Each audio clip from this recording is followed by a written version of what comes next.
My son was standing 3 feet from my hospital bed when he said it. He thought I was asleep. I was not asleep.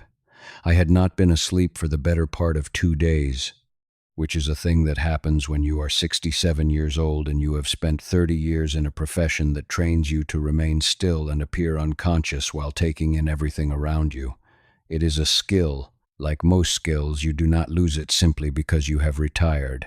Joel was in the doorway of room 14B, speaking to my night nurse in the lowered voice of a man who believes he is being discreet. Her name was Angela. She had been kind to me for 4 days, and she did not deserve what he was about to put her in the middle of. He said, "He won't last the month. We need to start thinking about what comes next." Angela said something I could not hear clearly. Joel said, "The house, the agency assets, everything. There's a process, and we need to start it while we still can." I lay completely still.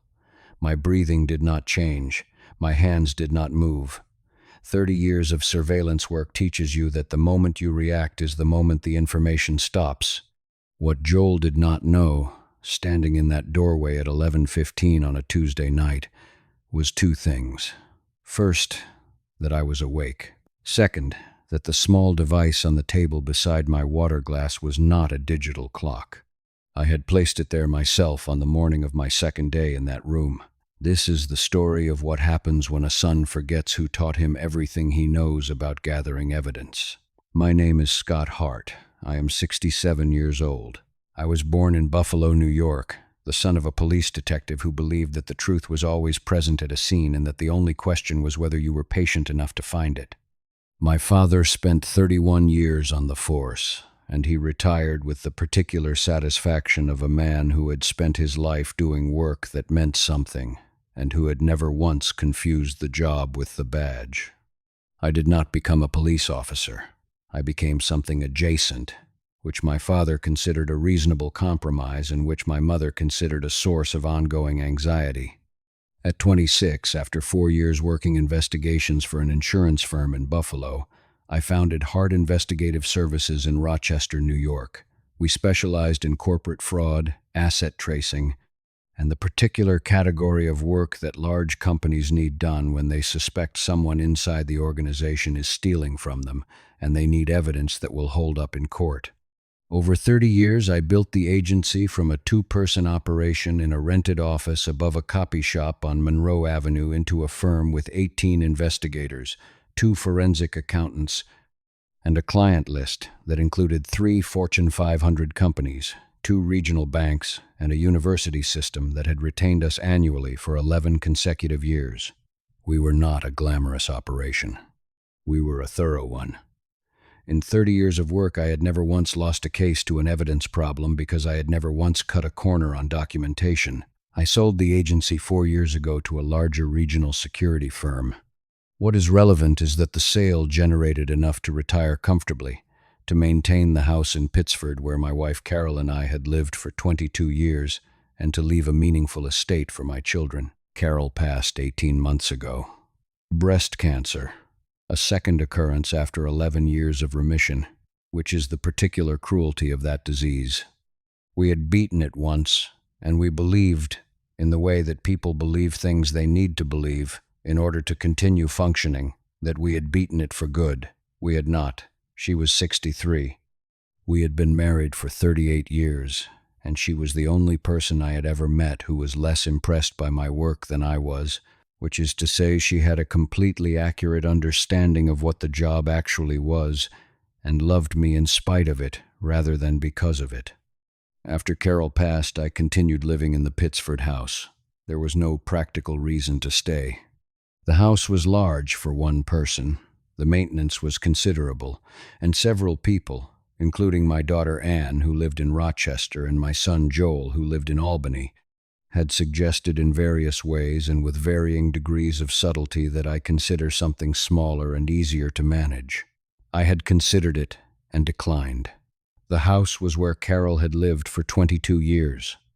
It was where her garden was. It was where the children had grown up. I was not ready to leave it, and I had said so clearly enough that for a period of approximately 8 months the subject had been dropped.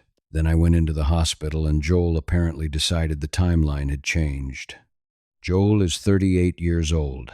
He is my son with Carol, our first child, born 11 months after we were married in what Carol always described as either a happy accident or an overachiever depending on her mood.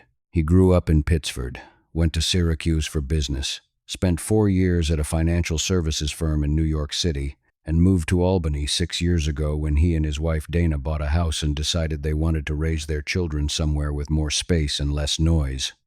Joel is intelligent and capable, and has always had, since childhood, a particular difficulty with uncertainty. He does not handle open questions well. When something is unresolved, he tends toward action, which is a quality that served him reasonably well in financial services and which has, in the context of the past 18 months, manifested in ways I have found increasingly difficult to attribute to simple concern. I want to be fair to my son.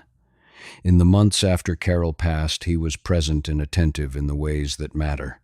He drove from Albany on the day she died and stayed for a week. He called twice a week for the first 3 months. He handled the practical matters that arise after a death with efficiency and care. I was grateful for all of it. But there is a kind of concern that is actually management, and there is a kind of management that is actually control, and there is a kind of control that, when you trace it carefully back to its source, turns out to be something else entirely. I had spent 30 years tracing things back to their source. Old habits are not easily abandoned. The first indication that Joel's concern had a specific direction came 5 months after Carol passed. He called on a Thursday evening and raised the subject of the estate. Not my estate specifically, not at first. He framed it as a general conversation about planning, about how people in my situation, meaning recently widowed and in their mid-60s, often left their affairs in a condition that created unnecessary complications for their families. He said he had been reading about it.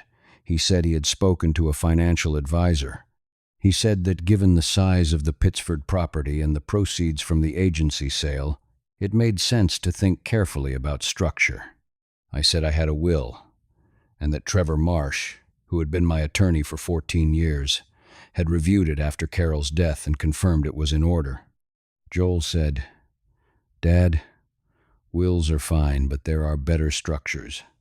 Trusts, transfer arrangements, things that avoid probate and give the family more flexibility." I said I would think about it. He said, "It's really just about protecting what you and Mom built." I recognized the phrase. I had heard variations of it in 30 years of investigative work, usually from people who were trying to move assets in ways the actual owner had not sanctioned. The phrasing was almost always about protection. It was almost always urgent, and it almost always involved paperwork that needed to be signed before there was adequate time to read it carefully. I did not say any of this to Joel. I said I would speak with Trevor. I called Trevor the following morning and told him about the conversation. Trevor listened without interrupting, which is a quality I have always valued in him. When I finished, he said, "Scott, has anything else happened that concerned you?" I told him about the conversation Dana had with Ann 3 weeks earlier. Ann had called me afterward, somewhat bewildered, to report that Dana had asked detailed questions about the Pittsford property during a family dinner in Albany. Not conversational questions, specific questions. Square footage, lot size, the age of the roof, whether I had had the property appraised recently. Trevor said, "And what did Ann say?" I said Ann had answered the questions because she had not understood why she shouldn't. Trevor was quiet for a moment. Then he said, "Scott, let me do some checking." He called back 4 days later. Joel and Dana had met twice in the previous 6 weeks with a Rochester estate planning attorney who was not Trevor. The attorney specialized in what was described on his firm's website as family wealth transition, which is a phrase that sounds benign and means, in practice, the movement of assets from one generation to the next in ways that minimize the current generation's ability to object. I sat with that for a day. Then I went into the hospital. The hospitalization was not manufactured. I want to be clear about that because clarity matters in a story like this. In the third week of November, I experienced chest pains that my doctor correctly identified as requiring immediate evaluation. I was admitted to Rochester General on a Monday morning, spent 2 days in the cardiac unit while they ran tests, and was ultimately diagnosed with a moderate arrhythmia that was manageable with medication and did not represent the imminent threat that the initial symptoms had suggested. I was not dying. I was not close to dying. My cardiologist, a precise and unhurried woman named Dr. Yuen, told me on Wednesday afternoon that with proper medication and reasonable lifestyle adjustments, I had every reason to expect a normal lifespan. I did not tell Joel this immediately. I told Anne, because Anne needed to know and because Anne would not use the information strategically. I did not tell Joel the full assessment because by the time Dr. Yuen spoke to me on Wednesday afternoon, I had already been in the hospital for 2 days and I had already had sufficient time to observe my son's behavior in a hospital room to understand that the medical situation had activated whatever plan he and Dana had been building. He arrived on Monday evening, within 2 hours of my admission. He was solicitous and present in ways that felt genuine, because they were genuine. Joel loves me. I have never doubted that. What I was watching was not the absence of love.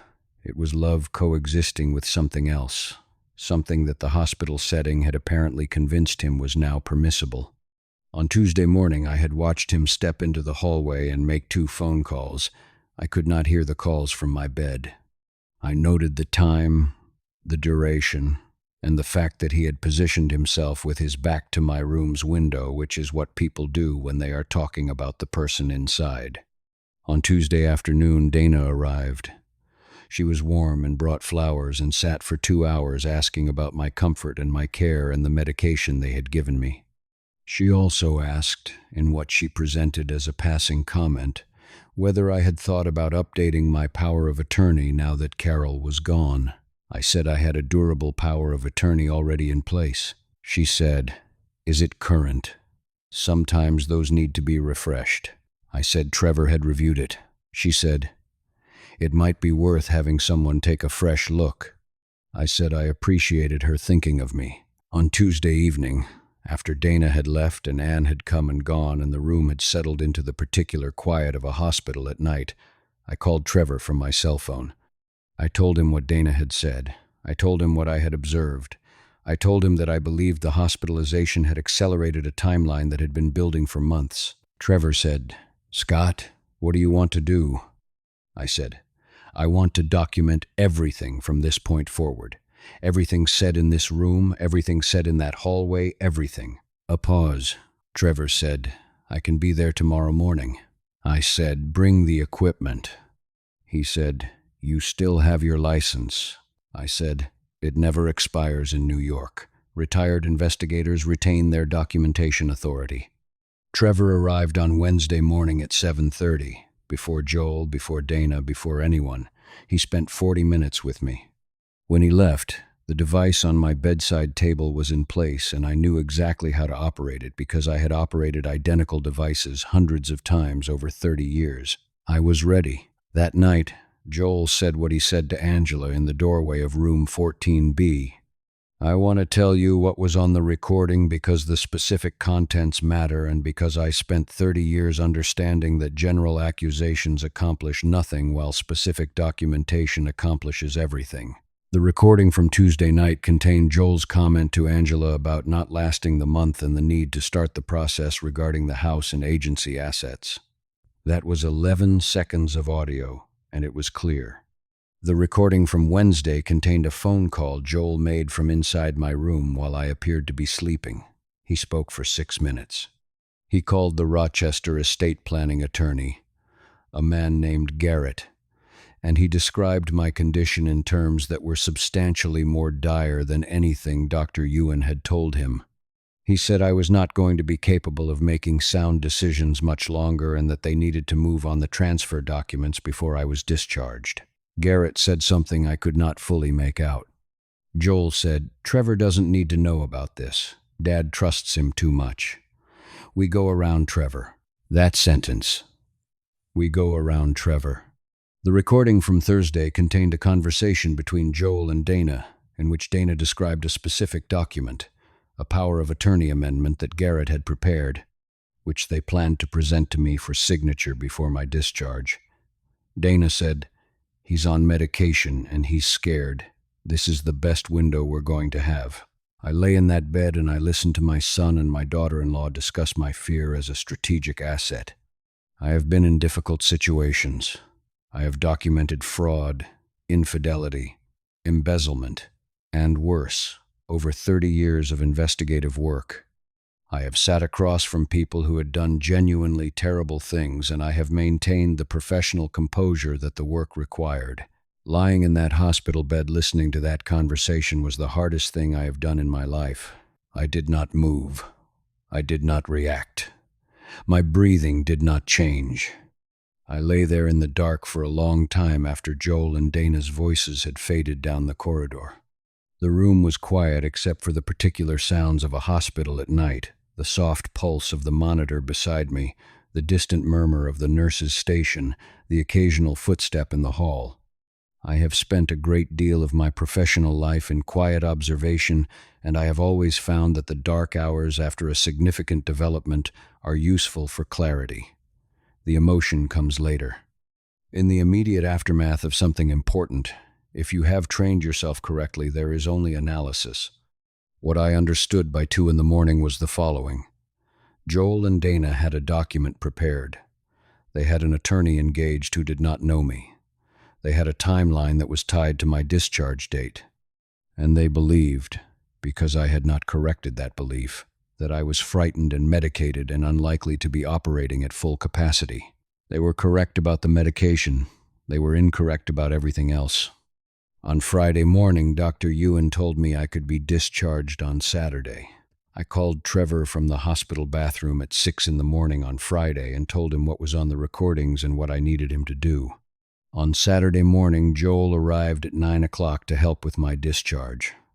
He was attentive and careful and brought a bag of groceries he had picked up for the house in Pittsford. He held my arm in the elevator. He loaded my bag into his car with the specific gentleness of a man who believes he is handling something fragile. In the car on the way to Pittsford, he said, "Dad, Dana and I have been thinking. While you were in there, we put together some paperwork that might be worth looking at. Just for your protection. Nothing you need to decide today." I said, "I appreciate that." He said, "Trevor doesn't always see the full picture of these situations. He's a great attorney, but estate planning isn't really his area." I said, "I'll take a look at whatever you've put together." He pulled into the driveway at Pittsford at 9:40. Trevor's car was already parked at the curb. Joel looked at it. He looked at me. I said, "I called him this morning. I hope that's all right." Joel said nothing. We went inside. Trevor was in the kitchen. He had made coffee, which was presumptuous and also exactly right because I needed coffee and had not had any. He shook Joel's hand with the particular warmth of a man who has decided to be completely civil regardless of what he knows. We sat at the kitchen table. Joel had his folder. Trevor had his folder. I had my coffee. Joel said, "Dad, like I said in the car, we've put some things together. Garrett has drafted a power of attorney amendment and a preliminary asset transfer framework that we think makes a lot of sense." I said, "Can I see it?" He slid the documents across the table. I read them carefully. I set them down. I said, "Joel, I need to play you something." I took out my phone. I placed it on the table between us. I played the 11 seconds from Tuesday night first. Joel's voice, clear and calm, telling Angela that I would not last the month and that they needed to start the process. The kitchen was completely quiet. I played the Wednesday phone call, all 6 minutes. Joel telling Garrett I was no longer capable of sound decisions. Joel saying they needed to move before I was discharged. Joel saying we go around Trevor. I played the Thursday conversation, Dana's voice, describing my fear as a strategic window. When it finished, I set the phone down. Joel was looking at the table. His face had the particular quality of a person who has been completely still for a long time and is now having difficulty remaining that way. His hands were flat on the table. He was not looking at the documents. He was not looking at me. I said, "I have been in this business for 30 years. I have documented fraud committed by people who considered themselves careful. You are my son, and I love you, and I am telling you that this is the most clearly documented thing I have seen in my professional life." A silence. Trevor said quietly, "Joel, I'd recommend not saying anything right now." Joel said, "Dad." His voice was different from any version of it I had heard in 38 years. Stripped of everything. Just the word. "Dad." I said, "I know." He said, "I thought you were dying." I said, "I know you did." He said, "I was scared." I said, "I know that too." A long silence. He said, "Does this mean—" I said, "It means the documents stay with Trevor. It means Garrett is no longer involved in anything related to my estate. It means if you want to discuss succession planning, we do it with Trevor, openly, with Anne present, on a timeline that I set." I looked at my son. "And it means we have a very long conversation, you and I, about what happened in that hospital room. Not today, but soon." Joel looked at the folder in front of him. He did not pick it up. Trevor reached across the table and took it. Dana called Joel's cell phone at 10:15. He looked at the screen for a long moment. Then he put the phone face down on the table and left it there. That told me more than anything else that morning. I am 67 years old. I have spent 30 years documenting what people do when they believe they are not being observed.